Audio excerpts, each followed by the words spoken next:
With 0.4 launching in a few days, I want to share the Sorceress League Starter I'll be using. It's an Ember Fusillade and Orb of Storms combo that handles campaign bosses really well and should help get through the campaign smoothly. Let me walk you through the build. Since Ember Fusillade is gated behind level 14, we need a transitional setup early on. Start with the Spark Gem, then cut the first two level 1 uncuts into Frost Bomb and Contagion. Combined with the Firebolt from our staff, this carries us through early levels. I'll link Lockerhole's gem location reference in the description, along with a link to my gem cutting orders and passive tree. For the first support gem we get, cut it into Unleash for Spark.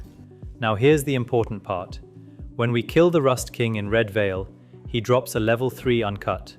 Cut this into Essence Drain and link it with Chain 1 support. At level 6, drop Spark entirely and link Unleash to Essence Drain instead.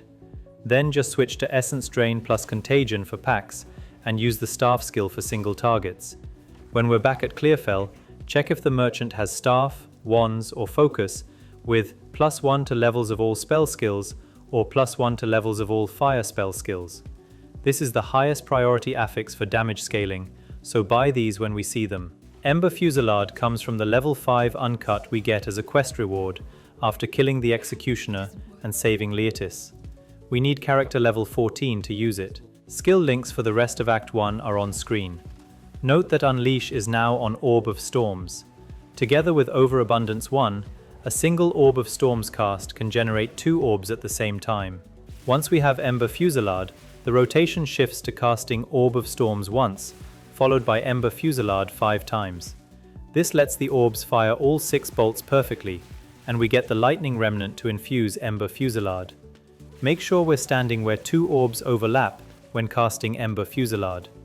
This combo becomes our main damage for both clear and single targets.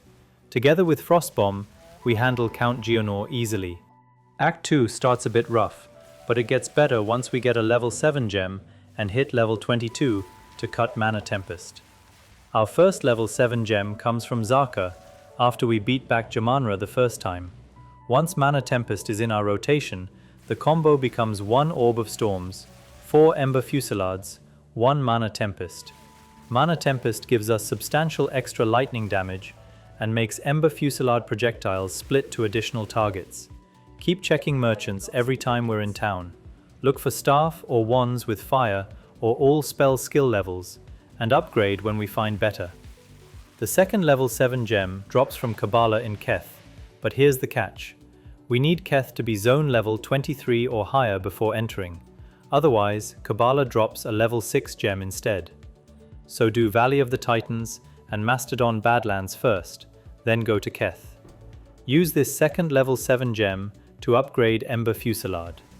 After this, prioritize getting Elemental Weakness next, then keep upgrading skills with gems we find in the order of Ember Fusillade, Mana Tempest, then Orb of Storms.